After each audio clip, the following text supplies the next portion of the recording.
Les escrocs, les plus énigmatiques de la confrérie criminelle. Pour se faire de l'argent et ravager des vies, ces experts du mensonge et manipulateurs invétérés utilisent leur charme toxique pour s'attaquer à la valeur la plus précieuse, la confiance. Explorez avec nous la vie et l'esprit de certains des escrocs les plus célèbres. Vous découvrirez l'étendue de leurs crimes et de leur psychologie perturbée, et apprendrez comment leurs cruels mensonges les ont finalement menés à leur perte. Dans cet épisode, vous rencontrerez l'homme qui a juré de dire la vérité, toute la vérité et rien que la vérité au moment de témoigner en tant que médecin légiste. Jim Morrison a témoigné devant des juges, des jurés et des avocats. Personne ne se doutait que c'était un parfait escroc.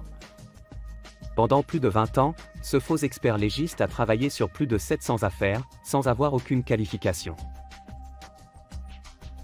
Les affaires étaient bien réelles, tout comme les salles d'audience et les vies en jeu. Personne n'aurait pu prédire que ce personnage de médecin légiste n'était en réalité que le fruit d'une sombre machination. Après avoir commencé par dépouiller des innocents de leur argent, il est passé à bien plus sinistre.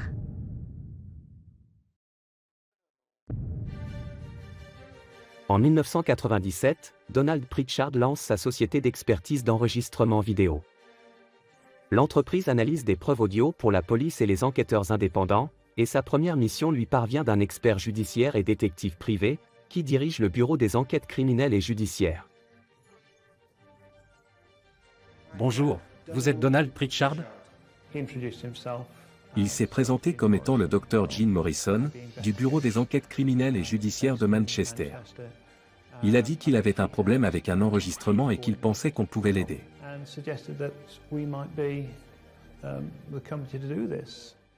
Vous l'avez fait? C'est génial, génial. Le médecin fait appel à l'expertise de Donald pour analyser un enregistrement audio.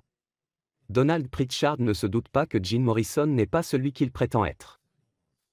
Il est simplement aux anges d'avoir trouvé sa première mission rémunérée dans la criminalistique. Il s'agissait de 10 heures de travail à 25 livres de l'heure, soit une facture de 250 livres. Était-ce acceptable? Bien sûr que oui. Et en temps voulu, nous avons reçu un chèque de 250 livres versé sur le compte bancaire de l'entreprise.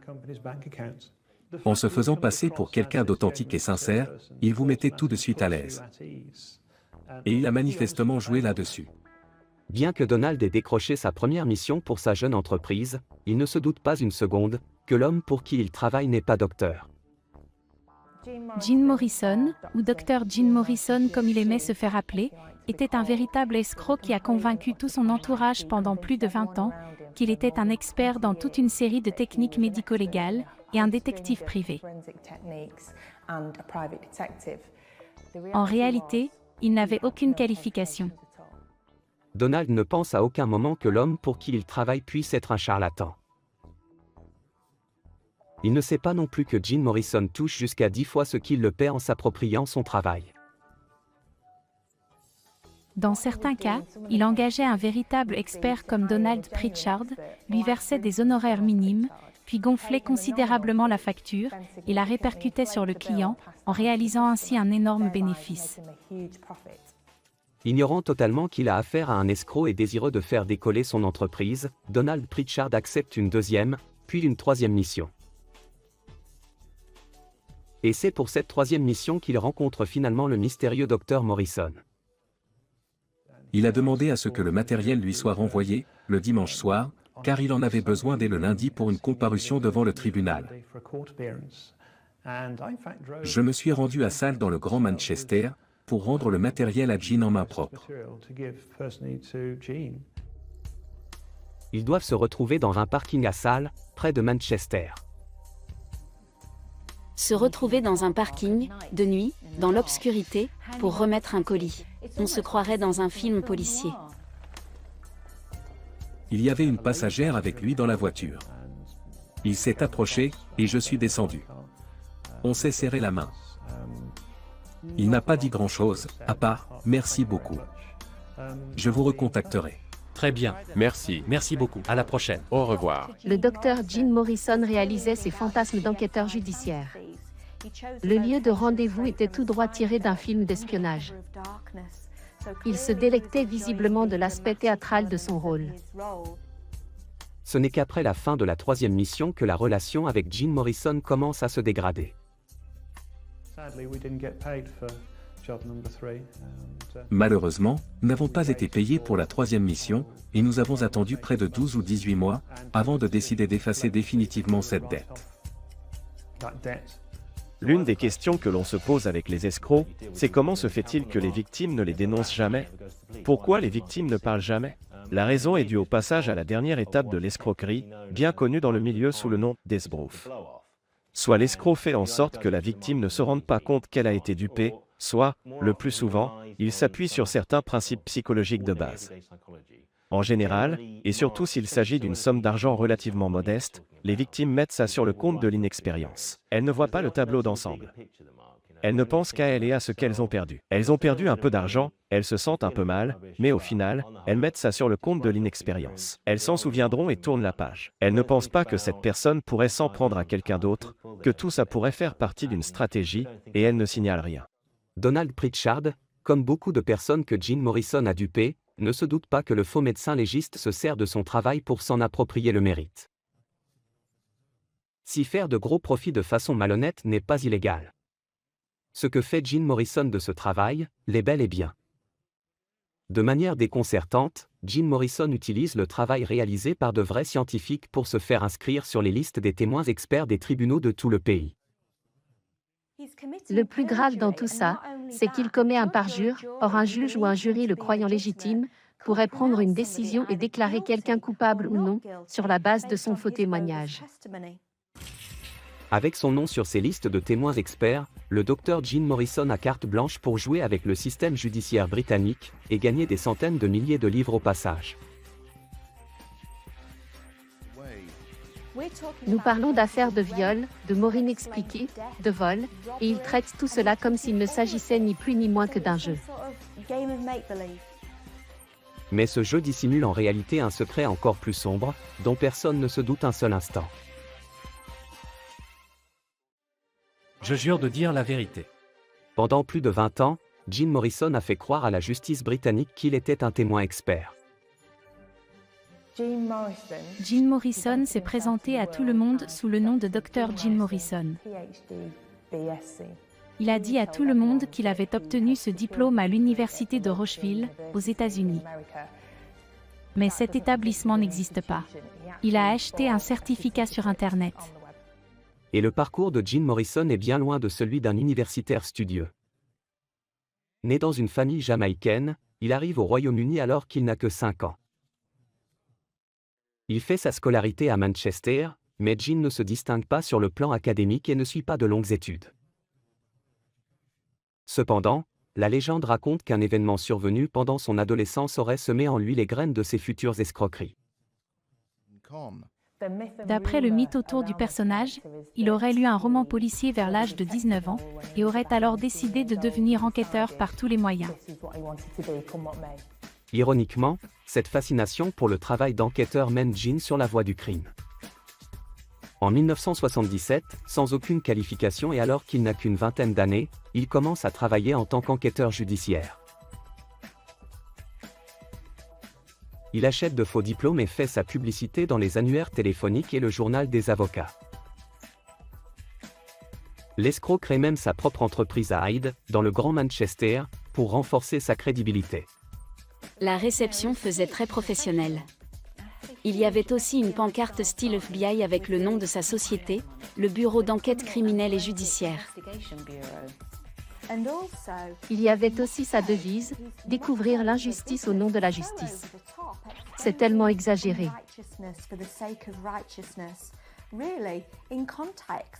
Vraiment, en contexte, c'est incroyablement ironique, mais cela montre aussi à quel point il en fait trop. Et à quel point il est arrogant dans ses fantasmes. Sur ses cartes de visite, celles qu'il distribuait, il indiquait même être le 5e service d'urgence. Jim Morrison gagne sa vie en se faisant passer pour un docteur en psychologie criminelle, et en prétendant faussement être un expert en techniques médico-légales comme l'analyse de sang, d'empreintes digitales, les tests polygraphiques ou la cartographie faciale. Une fois le décor planté, il peut se mettre au travail. Et comme l'activité qu'il exerce pour le secteur privé n'est pas régulée, il n'est techniquement pas hors la loi. Mais lorsque des avocats de la défense commencent à faire appel à lui sans vérifier ses fausses qualifications, Jean franchit la limite de la légalité en travaillant sur plus de 700 affaires, et en se présentant à la barre en tant que témoin expert. Les experts sont appelés à témoigner lors des procès devant la Cour de la Couronne. Ils aident à expliquer les questions techniques et scientifiques et donnent leur avis sur les preuves présentées au tribunal.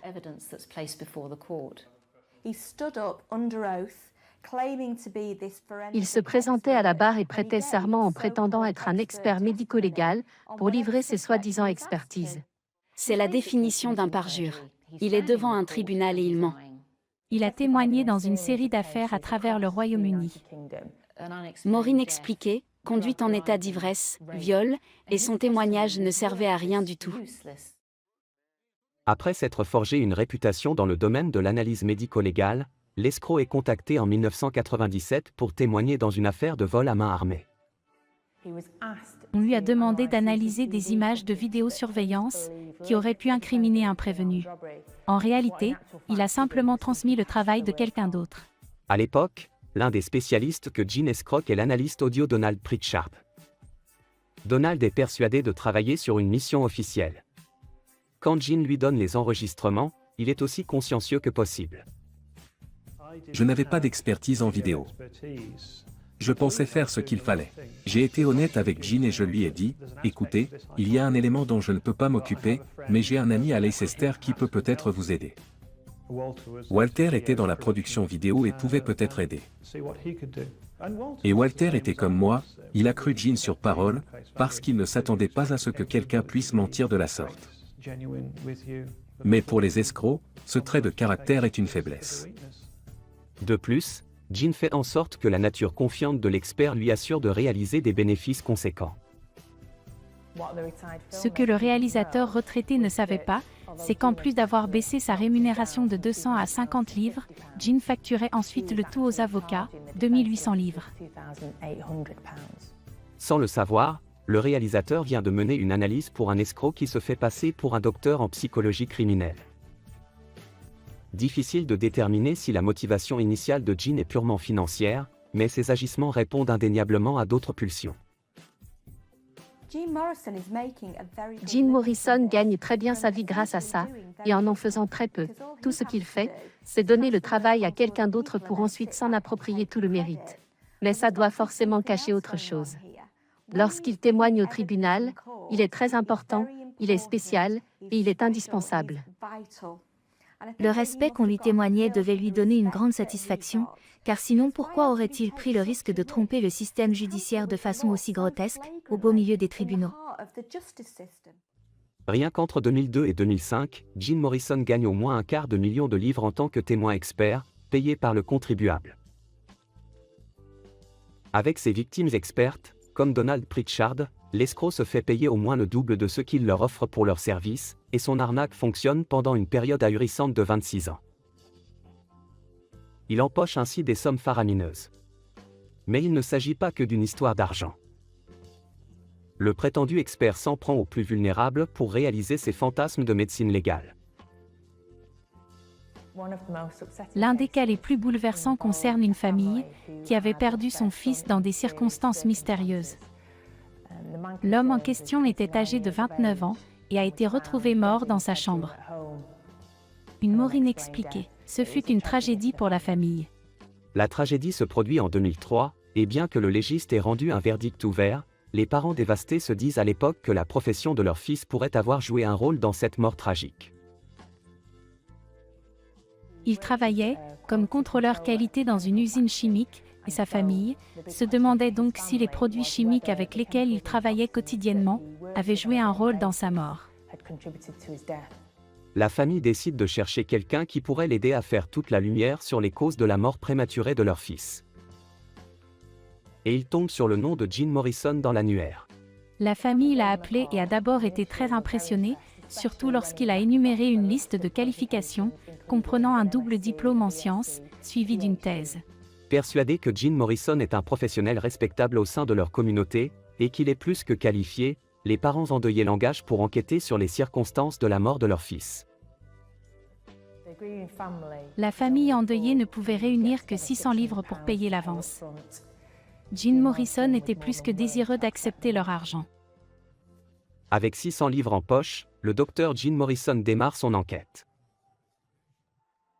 Mais les méthodes de l'escroc sont loin d'être orthodoxes. Avec le recul, il est évident que les méthodes de Jim étaient pour le moins très étranges. Pour commencer son enquête, il s'est mis à faire le tour des amis du défunt. Avec les femmes, les conversations avaient lieu la nuit et étaient assez tendancieuses.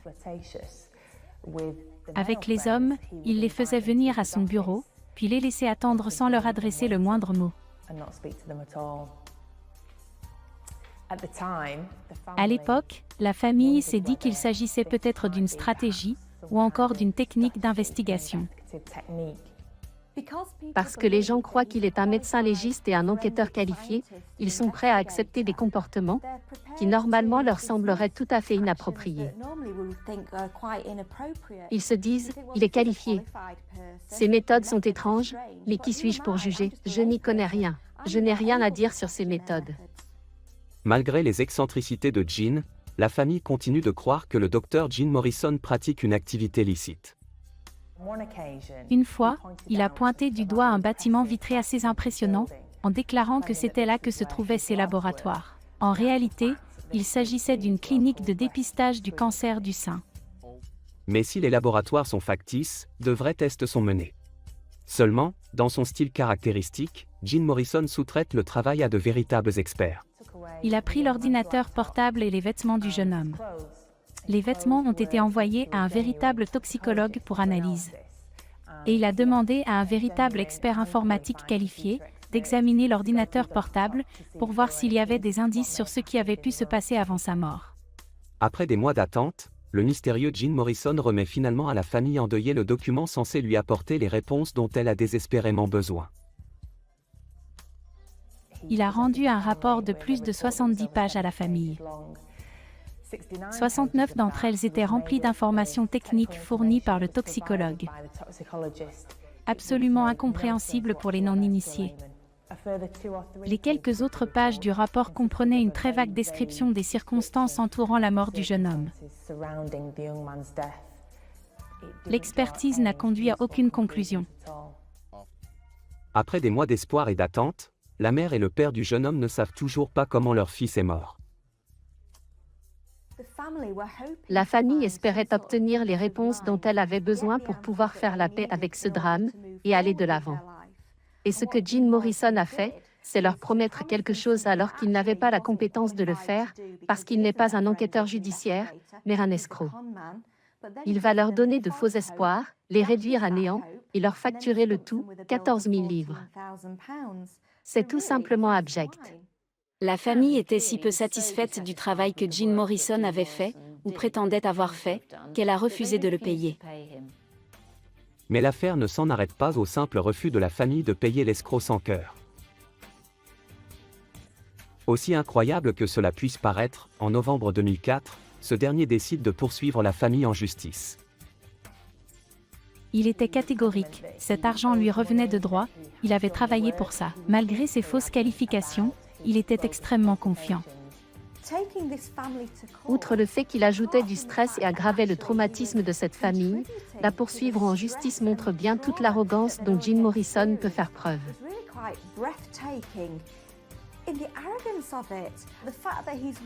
Le fait qu'il soit prêt à s'exposer ainsi et risquer de voir toute son escroquerie s'effondrer est hallucinant. Cependant, le procès ne se déroule pas tout à fait comme prévu. Au moment du verdict, le juge a déclaré que Jim était en droit d'être payé, mais à hauteur d'une somme bien moins élevée que les 14 000 livres initialement réclamés. Si Morrison ne parvient pas à obtenir tout l'argent qu'il voulait, il quitte tout de même le tribunal sans être inquiété. Et la même année, en 2004, le faux légiste est de nouveau engagé en tant que témoin expert. Cette fois, son expertise est sollicitée dans une affaire de viol. Un emballage de préservatifs avait été retrouvé sur les lieux. L'avocat de la défense a demandé à Jim Morrison de rechercher des empreintes sur l'emballage. Jim Morrison sous-traite l'analyse des empreintes digitales à un véritable expert pour 252 livres. Il gonfle ensuite la somme pour facturer l'analyse 2000 livres au cabinet d'avocats. Mais il ne s'arrête pas là. Ce qui est différent dans cette affaire, c'est qu'il a décidé de réaliser lui-même un travail d'enquêteur. Il n'a pas été engagé pour ça. Il a été engagé pour donner son avis d'expert sur une empreinte digitale laissée sur un emballage de préservatif, mais il a pris sur lui de jouer les fins lignées. Il semble se prendre pour un Sherlock Holmes des temps modernes et s'y prend de la manière la plus inappropriée qui soit. Jim Morrison aurait dû laisser ce travail d'enquêteur aux professionnels. Aussi incroyable que ça puisse paraître, Jim a contacté la prison de Strangeways pour demander à parler à l'accusé. Pendant qu'il était au téléphone, il a dressé toute une liste des autres éléments d'information dont il avait besoin dans le cadre de l'affaire. L'une de ces informations concernait le nom et l'adresse de la victime du viol. L'agent pénitentiaire qui prend l'appel est stupéfait par la demande du faux enquêteur médico-légal. Il est évident que l'administration pénitentiaire n'allait pas remettre les informations confidentielles demandées par Jim Morrison. Elle s'est rendue compte de quelque chose et a réagi. La tentative de Jim Morrison d'escroquer la prison de Strangeways le mènera à sa ruine. Après 20 ans passés par Jim sans se faire prendre, la prison de Strangeways a vu clair dans son jeu. Elle a alors contacté la police pour signaler que quelque chose n'allait pas chez cet homme. Mais même le personnel de Strangeways ne saurait prédire le sombre tournant que les choses s'apprêtent à prendre. Pendant plus de 20 ans, Jim Morrison s'est fait passer pour un enquêteur judiciaire et un détective privé, ce qui lui a valu la confiance et le respect de sa communauté. Une confiance dont il abusera de façon horrible. Il prétend avoir une licence, un master et un doctorat, et accumule plus de 250 000 livres sterling d'argent du contribuable. Pour cela, il n'hésite pas à se parjurer à la barre en se faisant passer pour un témoin expert. On peut voir qu'il commence vraiment à croire au personnage qu'il s'est construit, et qu'il commence à croire à ses propres mensonges. Il s'est vraiment pris au jeu de ses mensonges. Mais en 2004, des fissures commencent à apparaître dans son escroquerie, après qu'il est allé trop loin en essayant d'obtenir des informations confidentielles de la prison de Strangeways, à Manchester. Après avoir reçu un appel téléphonique très étrange, d'un homme qui voulait connaître le nom et l'adresse d'une victime de viol, le personnel de Strangeways a décidé d'appeler la police. La police a immédiatement ouvert une enquête. Après 20 ans passés par l'escroc à faire semblant d'être un enquêteur judiciaire et un membre respecté de sa communauté, la police se penche sur son cas pour la toute première fois. En janvier 2005, elle obtient un mandat de perquisition pour son domicile et son bureau. La police a trouvé un nombre incalculable de vidéos de la série américaine Les Experts. C'est assez préoccupant de voir que c'était là sa principale source d'information. Mais on peut aussi se demander s'il ne regardait pas ces programmes pour trouver un moyen de vivre ses fantasmes de médecine légale par procuration. Mais c'est à son bureau qu'il peut véritablement laisser libre cours à ses fantasmes. Quand la police est entrée dans le bureau, elle a là aussi retrouvé des montagnes de paperasse un peu partout. Certains éléments en particulier ont tout de même retenu l'attention des enquêteurs. Parmi eux, se trouvait une blouse blanche, des tubes à essai et une énorme loupe. Ces accessoires semblent tout droit sortis d'un dessin animé. Il a vraiment choisi 3 accessoires de la panoplie de l'enquêteur judiciaire débutant. La blouse blanche, les tubes à essai, sans bien sûr oublier la loupe géante. C'est n'importe quoi. C'est comme s'il clamait haut et fort être un enquêteur de dessin animé. Il y a peu à parier que les accessoires retrouvés par la police la convainquent de la crédibilité de Jim. Son escroquerie judiciaire semble toucher à sa fin. La police a immédiatement mis fin à l'opération. Elle a supprimé le site web et commencé à examiner les documents pour voir si son ingérence dans le système judiciaire pendant toutes ces années n'avait pas entraîné de condamnation injuste. Mais l'affaire soulève un problème. Jim Morrison pourrait bien s'en tirer indemne en raison d'un vide juridique. Jim Morrison se présentait comme un détective privé et un expert en criminalistique. Et pour sa plus grande fortune, ses activités n'étaient pas régulées à l'époque, au Royaume-Uni. Il n'y avait aucune autorité compétente pour accorder le droit ou non d'exercer ces métiers. Si la police veut réussir à traduire le faux médecin légiste en justice, elle doit dévoiler le secret qu'il a caché à tous ses clients. La police a commencé à s'intéresser à ses qualifications et au fait qu'il prétendait avoir un double diplôme et un doctorat. En prouvant qu'il a falsifié ses qualifications, elles auraient trouvé un moyen de le traduire en justice et de le faire condamner. Si la police parvenait à prouver que les diplômes étaient faux, il devenait évident que Jim Morrison s'était présenté sous un faux jour. Et si elle pouvait prouver qu'il l'avait fait devant un tribunal, elle pouvait ajouter le parjure à l'accusation. En poursuivant son enquête sur le faux médecin légiste, la police est abasourdie par l'étendue de l'escroquerie. Jim Morrison a donné son avis d'expert sur 700 affaires. Ce qui veut dire 700 potentielles erreurs judiciaires causées par l'escroc. De plus, entre 2002 et 2005, les tribunaux ont versé à l'escroc plus de 250 000 livres payés par l'argent du contribuable, pour son travail fallacieux. L'ampleur de l'escroquerie est considérable, et ne représente qu'un aperçu de sa carrière, longue de 26 ans. La police doit impérativement apporter la preuve que Morrison a bien falsifié ses impressionnantes qualifications. Elle décide donc de l'interroger pour en savoir plus sur son parcours, ou prétendu parcours. Alors, quelles sont vos qualifications? J'ai un doctorat, mais il n'est pas reconnu ici. J'ai écouté les interrogatoires de Jim Morrison avec la police. Il est incapable de répondre clairement à la moindre question. Il ne parvient même pas à répondre aux interrogations les plus simples. L'officier de police tente de pousser Jim Morrison à donner une réponse directe. Mais ça ne marche pas. Il suffit de 4 petites questions pour comprendre les réelles qualifications de Jim Morrison. Au début, il explique qu'il a obtenu son diplôme aux États-Unis, mais qu'il n'est pas reconnu ici, puis qu'il ne s'agit pas d'un diplôme, mais d'un doctorat. Il change constamment de version. J'ai un doctorat, mais il n'est pas reconnu ici. En quoi? Psychologie criminelle. Obtenu où? Aux États-Unis. Par moments, on dirait qu'il essaie plus de se convaincre lui-même que les policiers. Je sais que ça peut paraître idiot, mais quelqu'un comme Sherlock Holmes, qui n'était qu'un simple détective, utilisait ses compétences pour faire triompher la science. Il s'est montré tout aussi évasif lorsque la police l'a interrogé sur ses prétendues études en Allemagne et en République tchèque. Il n'a pas su leur dire où il avait étudié en Allemagne, ni où se trouvait l'université, ou qui avaient été ses professeurs. Vous avez étudié en Allemagne, puis en République tchèque. C'est vrai. Avez-vous reçu des qualifications reconnues? J'ignore si elles sont reconnues ici, mais j'ai un certificat de leur part. C'était juste par curiosité personnelle. J'aime élargir mes horizons.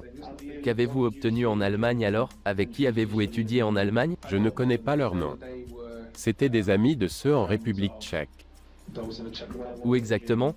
Je ne connais pas l'endroit. À ce stade, il perd clairement pied. Au bout d'un moment, il s'exclame « Bon sang, je ne me souviens plus de l'endroit où j'ai obtenu mon diplôme. » Dans quelle université? Je ne m'en souviens pas. Je ne m'en souviens pas. Elle est rattachée à la Fédération internationale, pour qui j'ai déjà travaillé ici, et à l'étranger. C'était en Californie? C'est là que se trouve le siège, en Californie. C'est là que vous avez étudié? Oui. Vous avez étudié en Californie? Non, je n'ai pas étudié en Californie. À Glendale, en Californie, c'est là que se trouvait le siège. J'ai étudié dans le Massachusetts. Il change encore en disant qu'il s'agissait plus d'une expérience de vie que d'un diplôme. Plus tard, il se rétracte à nouveau et affirme avoir plusieurs diplômes. Lequel? Eh bien, combien en avez-vous? Vous avez dit votre diplôme au singulier. C'est pour ça que je demande. De quel diplôme parlez-vous? Vous venez de me dire que vous aviez un diplôme. Avez-vous plus d'un diplôme? Reconnu? Je n'ai pas de diplôme reconnu. Au bout d'un moment, la police lui a demandé s'il pouvait fournir un certificat, ou au moins une copie, pour attester qu'il avait bien étudié dans ces institutions plutôt mystérieuses. Comment retrouver le diplôme que vous avez eu aux États-Unis? Je ne sais pas trop comment ça marche. J'en déduis que vous ne pouvez pas fournir de copie de quoi que ce soit? Je ne pourrai probablement pas vous en fournir, non. Un détective privé qui ne sait même pas comment se procurer une copie de son propre diplôme? C'est plutôt absurde. En réalité, la carrière universitaire de Jim Morrison se résume tout simplement à l'achat de diplômes en ligne. La police semble sur le point d'inculper Jim Morrison, mais le fait qu'elle ait lancé une enquête approfondie sur lui et sa fausse activité de médecine légale ne suffit pas à arrêter ses mensonges. Malgré la perquisition de son domicile et de son bureau, et la fermeture de son activité, Jim ne peut pas s'empêcher de poursuivre l'escroquerie. Les policiers lui ont dit « Jim, la partie est finie, tu peux arrêter ». Mais il était tellement déterminé et tellement aveuglé par ces histoires qu'il était incapable de faire machine arrière. Jim Morrison a de sérieux ennuis avec la police de Manchester. Mais à une centaine de kilomètres de là, à Nottingham, l'escroc figure toujours sur la liste des témoins experts. Et un avocat de Nottingham fait appel à ses services pour une expertise devant la Cour de la Couronne. Dr Jim Morrison. Quand Jim Morrison accepte cette dernière mission à Nottingham alors qu'il a déjà été interpellé par la police, ça nous donne un exemple extrêmement révélateur de la nature compulsive de ces escroqueries. On dirait que c'est plus fort que lui. C'est presque comme s'il ne faisait pas exprès. Oui, laissez-moi prendre vos coordonnées. Pour cette nouvelle affaire, c'est l'équipe juridique chargée de la défense d'un prévenu accusé de trafic de drogue qui sollicite les services d'experts de Jim Morrison. L'avocat de Nottingham lui a demandé d'examiner une balance susceptible de présenter une empreinte digitale et des traces de cocaïne. Son travail consistait à vérifier si l'analyse des experts de la police était exacte. Pensant avoir affaire à un véritable expert, l'avocat lui avait demandé une contre-analyse pour déterminer si les empreintes retrouvées étaient bien celles de l'accusé. Malgré le fait que la police de Manchester ait monté un dossier pour l'inculper, Jim Morrison poursuit ses activités comme si de rien n'était. Fidèle à lui-même, Jim Morrison a décidé de faire appel à un véritable expert pour examiner l'empreinte digitale. Mais pour ce qui concerne l'analyse des traces de drogue, il a décidé de rédiger un rapport lui-même. Le rapport contenait des incorrections flagrantes, notamment de nombreuses fautes d'orthographe. Il avait même oublié le E à la fin de cocaïne. À Nottingham, Morrison s'arrange pour rencontrer Adam Booker, le chimiste légiste qui avait rédigé le rapport de police sur la balance en question. Lorsque j'ai vu Jim Morrison pour la première fois à la réception de l'immeuble où je travaille, il portait une veste fluo avec écrit « enquêteur médico-légal » en gros dans le dos. Ça m'a paru bizarre, mais je me suis dit qu'il devait être un peu excentrique. Et le docteur Morrison n'est pas seul quand il arrive au laboratoire. Il était accompagné d'une jeune femme, probablement une adolescente, ce qui était très étrange. Normalement, ces personnes travaillent seules et ne ramènent pas leurs amis. Et pendant tout le temps où il était là, elle était sur son téléphone et ne cessait de lui demander quand ils allaient partir, en se plaignant qu'ils étaient là depuis trop longtemps. Il s'est montré assez méprisant à son égard, et lui demandait de se taire pendant qu'il terminait. Ça va être encore long? Plus très long, d'accord? Plus très long. Et son comportement au laboratoire est extrêmement bizarre. Il avait mentionné ses qualifications et son expérience de chimiste, mais à un moment je l'ai vu sortir les résultats de l'analyse chromatographique du dossier de police pour les lire, et il tenait le document à l'envers. Il tenait le papier à l'envers en hochant la tête pour faire comme s'il lisait les résultats, alors qu'il n'avait visiblement aucune idée de ce que c'était. Mais le fait que le docteur Jim Morrison soit un témoin expert engagé par la défense de l'accusé, freine Adam Booker dans ses soupçons. Je ne me doutais pas qu'il s'agissait d'un escroc, ce n'est pas quelque chose qui arrive dans la vie de tous les jours. Je me suis dit que ce n'était pas tout à fait son domaine d'expertise et qu'il acceptait des missions qui sortaient un peu de son domaine de compétence. Sur le coup, il ne m'est pas venu à l'esprit qu'il pouvait être un parfait imposteur. Mais Adam Booker ne tardera pas à découvrir toute la vérité sur le soi-disant docteur Morrison. D'accord, c'est arrivé quand ? Ce n'est que quelques jours après la visite de Jim Morrison au laboratoire que j'ai reçu un appel d'un officier de police qui enquêtait sur Jim Morrison pour fraude. C'est là que j'ai fait le lien. Le fait qu'il lisait les résultats à l'envers, qu'il posait des questions naïves, qu'il était habillé de façon grotesque et qu'il était accompagné de cette jeune femme. Tout cela était très bizarre, et ça m'a confirmé qu'il y avait bien un problème. Mais de là à ce qu'il fasse l'objet d'une enquête pour fraude, j'étais quand même surpris. On ne s'attend jamais à être confronté à un parfait escroc. La police de Manchester révèle que Jim Morrison n'est qu'un menteur, et ce dernier est retiré de l'affaire. Après 26 ans, la partie est terminée, pour le faux légiste. Il a été inculpé et une audience a été fixée. Mais compte tenu de l'abondance des preuves rassemblées par la police, le procès ne devait être qu'une formalité. La justice a finalement mis la main sur l'escroc, et en septembre 2006, Jim Morrison comparaît une fois de plus devant le tribunal. Seulement cette fois, c'est lui l'accusé. Ça fait plus de 10 ans que je suis journaliste, et j'ai passé la majeure partie de ma carrière à travailler sur des affaires criminelles. J'ai donc assisté à un certain nombre de procès. Mais celui-ci détient clairement la palme. C'est le procès le plus bizarre auquel j'ai jamais assisté. Jim Morrison ne porte pas sa veste fluo d'enquêteur judiciaire, mais cela ne l'empêche pas de faire forte impression. Lors du procès, lorsqu'il a été appelé à témoigner, il a semblé apprécier l'expérience. Il portait des lunettes en demi-lune et examinait longuement tous les documents. Il semblait adorer qu'on lui prête de l'attention. Je me souviens surtout de l'atmosphère assez étrange qui régnait. Il y avait beaucoup de discussions et de rires dans la salle d'audience pendant que Jim Morrison était assis au fond du banc des accusés. Il avait un costume 3 pièces très élégant et des lunettes en demi-lune perchées sur le bout de son nez. Il avait une montagne de dossiers. Tout au long de mon témoignage, et tout le reste du procès, il avait un dossier ouvert devant lui. Il prenait plein de notes, et se parlait beaucoup à lui-même et aux personnes à côté de lui. C'était une expérience très inhabituelle. On aurait dit qu'à force d'avoir joué le rôle du super expert scientifique, il s'était persuadé d'en être un. Il est même allé jusqu'à insister pour que les gens s'adressent à lui en l'appelant Dr Morrison, alors que c'était évident que c'était complètement faux. Il est autant docteur que moi. Et quand Jim Morrison se présente à la barre, la mascarade se poursuit. Par moments, le jury était juste écroulé de rire. C'était grotesque. À un moment donné, il a pris un accent américain. C'était sorti de nulle part. C'était vraiment très étrange. Et quand on lui a demandé pourquoi il changeait constamment d'accent, il a dit qu'il le faisait souvent. Cet homme vivait à Manchester depuis plus de 40 ans. Il n'était jamais allé aux États-Unis, encore moins pour étudier. C'était donc complètement ridicule. La salle d'audience a dû se demander ce qui pouvait bien clocher chez cet homme. Il confondait vraiment son fantasme avec la réalité. Et le procès devient encore plus étrange lorsque Morrison est interrogé sur ses qualifications.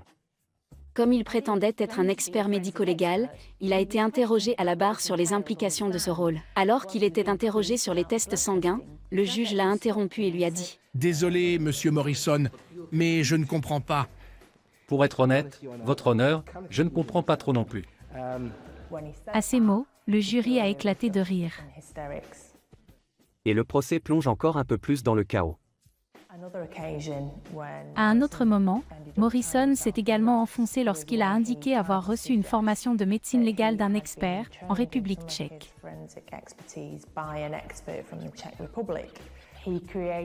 Il a inventé toute une histoire sur un certain Monsieur X qui lui aurait enseigné ses techniques médico-légales.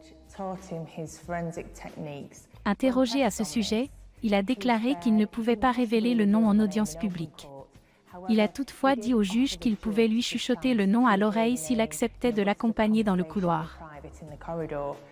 Le juge a répondu que ce n'était pas vraiment comme ça que ça marchait dans un tribunal. Malgré les rires, le jury finit par se retirer pour délibérer. Et pendant que la cour attend, Jim Morrison se rapproche de Nicolas Dooling. Je lui ai demandé s'il s'était préparé au fait qu'il pouvait aller en prison, s'il avait dit au revoir à sa famille ou fait ses valises. Il a été complètement choqué par la question et a dit qu'il n'avait pas pensé qu'il irait en prison parce que Dieu était de son côté. Et le faux légiste est persuadé qu'il sera remis en liberté à l'issue du procès. Il m'a demandé si j'avais remarqué certains signes au long du procès qui pouvaient laisser présager que le jury se rallierait à sa cause et rendrait un verdict positif. Des signes de Dieu, en quelque sorte. Il pensait à des choses, comme le fait qu'un juré avait raté une séance parce qu'il était malade, ou qu'un avocat était arrivé en retard à cause du train. Pour lui, tout ça constituait des signes divins, lui indiquant de ne pas s'inquiéter, parce que le résultat irait dans son sens.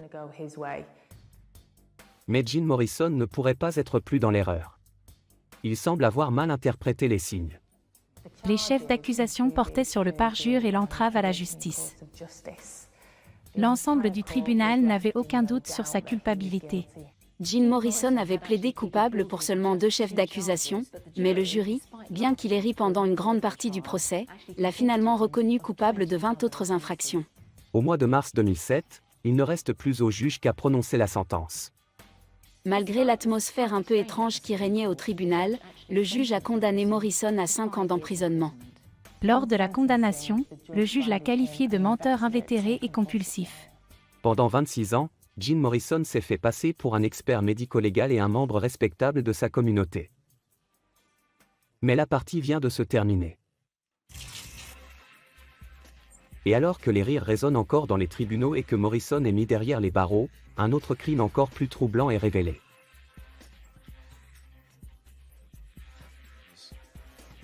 L'escroquerie de Jim Morrison façon les experts était déjà audacieuse, mais personne n'était prêt pour ce qui allait arriver. Lorsque j'ai entendu les dernières révélations, j'étais consternée. C'est absolument choquant, écœurant et horrible que cet homme ait pu faire une chose pareille. Jim Morrison. Bonjour. Enchanté. Prenez place. Pendant plus de 20 ans, Jim Morrison s'est fait passer pour un expert en médecine légale devant les tribunaux dans plus de 700 affaires, soutirant ainsi près de 250 000 livres. Il est condamné à 5 ans de prison pour une escroquerie qui se sera étalée sur 3 décennies. J'ai été très surpris qu'il s'en soit tiré aussi longtemps. Ça a duré plus de 25 ans. Les gens ne se méfient pas, ils ne s'attendent pas à tomber sur un parfait escroc. C'est probablement l'une des raisons pour lesquelles il a pu s'en tirer pendant si longtemps. Les gens n'imaginent pas qu'il puisse avoir menti sur toute la ligne. Mais à la surprise générale, Morrison semble être plus qu'un simple escroc. Après son incarcération, d'autres crimes sont révélés au grand jour. Des crimes des plus sinistres et des plus inquiétants. L'escroquerie de Jim Morrison façon les experts était déjà audacieuse, mais personne n'était prêt pour ce qui allait arriver. Lorsque j'ai entendu les dernières révélations, j'étais consternée. L'escroquerie de Jim Morrison était répréhensible et la justice a été rendue. Mais je pense qu'en raison de la bizarrerie et de l'absurdité du procès, les gens ont eu l'impression qu'il s'agissait d'une version maladroite d'un personnage à la Walter Mitty. Mais les révélations qui ont suivi étaient si graves qu'elles ont forcé les gens à le voir sous un jour totalement différent. Après sa condamnation à 5 ans de prison, 4 jeunes filles se sont manifestées et ont déclaré que le faux expert leur avait fait subir plusieurs agressions et abus sexuels, dont le viol de 2 d'entre elles, alors âgées de seulement 10 et 11 ans. C'est absolument choquant, écœurant et horrible que cet homme ait pu faire une chose pareille. Le mode opératoire de Morrison consistait à se rapprocher des familles de ces jeunes victimes. Il le faisait souvent par le biais de son église. Une fois qu'il avait gagné leur confiance, il en abusait de la manière la plus méprisable qui soit. Jim Morrison attirait ses filles en leur offrant des cadeaux et de l'argent, puis il les menaçait violemment si elles essayaient de lui résister. C'est épouvantable. Le pédopiégeage est le procédé par lequel les délinquants sexuels obtiennent la docilité de leurs victimes. Généralement, un agresseur commence à couvrir un enfant de cadeaux pour qu'il ait envie de passer du temps avec lui, mais s'il n'obtient pas ce qu'il veut, il peut alors entrer dans un accès de rage, voire de violence, pour dissuader l'enfant de lui refuser quoi que ce soit. Jim Morrison affirme que les filles avec qui il a eu des relations étaient consentantes et âgées de plus de 16 ans. En réalité, les 4 victimes qui se sont manifestées étaient âgées de 8 à 15 ans. Jim Morrison a été reconnu coupable de certains des crimes les plus horribles et troublants que l'on puisse imaginer. Le procureur a décrit Morrison comme un prédateur sexuel ayant un intérêt particulier pour les jeunes filles. Le jury l'a reconnu coupable de 11 chefs d'accusation d'abus sexuels sur de jeunes enfants. En décembre 2009, Jim Morrison est condamné à une peine indéterminée pour la protection du public, sans remise de peine possible avant 7 ans et demi.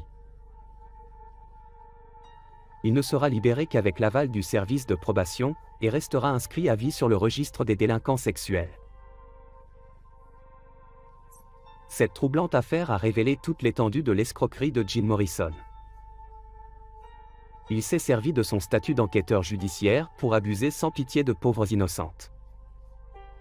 Cette fausse activité d'enquêteur judiciaire et de détective privé conférait à Jim Morrison un statut social que les gens respectaient.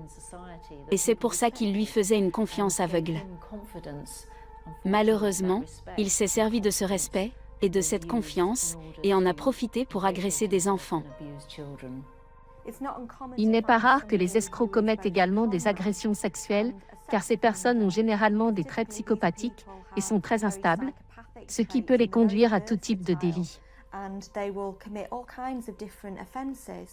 Pour être un escroc et un délinquant sexuel, il faut être quelqu'un qui n'a aucune empathie pour les autres et qui se sent au-delà de tout ça.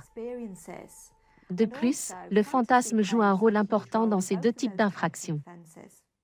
En regardant le procès, on voit un personnage maladroit, à la Walter Mitty, presque sympathique, que le jury trouve même amusant par moments. Mais sous la surface, se cache en fait un monstre sans pitié, qui n'a eu aucun mal à abuser d'enfants de la manière la plus horrible qui soit.